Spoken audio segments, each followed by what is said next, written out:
कितना संघर्ष है इस जीवन में। क्या ये संघर्ष केवल मेरे जीवन में ही है या फिर औरों के जीवन में भी है?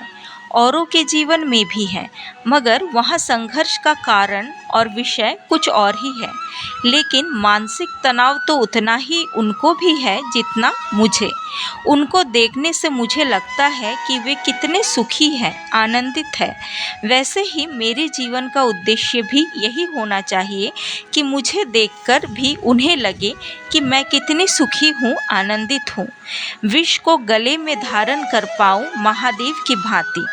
इस विष को निगल जाऊं तो मेरी हानि होगी, उगल दूं तो औरों की। इस विष को गले में धारण कर पाना ही मेरा तपस्या है। इसी से महादेव को प्रसन्न किया जा सकता है और जीवन को अमृत समान बनाया जा सकता है। जब संघर्ष बहुत बढ़ जाता है तो कभी कभी स्वयं को पराजित सा लगने लगता है।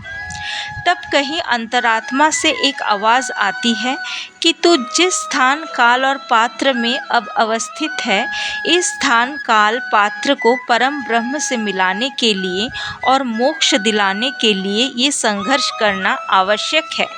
तेरा जन्म इसी उद्देश्य के लिए हुआ है और तेरे जन्म से पहले तुझे बहुत सारे ऑप्शंस दिए गए थे, मगर तूने स्वेच्छा से इसी स्थान काल और पात्र को चुना है।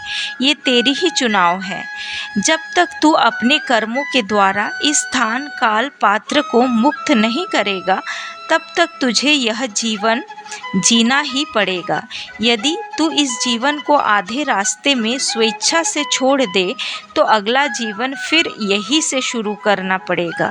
जब तूने यह स्थान काल और पात्र का चुनाव किया था, तब मेरे सामने साष्टांग होकर आशीर्वाद मांगा था और मैंने तुझे यह आशीर्वाद दिया था कि तू जन्म ले मानव योनि में। मैं तेरे जन्म से मृत्यु तक तेरे साथ सदा सर्वदा रहूँगा। और इस संघर्ष के बीच जब तू मेरा स्मरण करता है तो मुझे अपने साथ ही पाता है, और जब स्मरण नहीं करता है तो जीवन पीड़ादायक हो उठता है। इसलिए जब कभी जीवन भार सा लगने लगा है तो केवल दो ही काम करती हूँ, एक भगवान का स्मरण और दूसरा उन लोगों का स्मरण जो अत्यंत पीड़ादायक जीवन जी रहे हैं।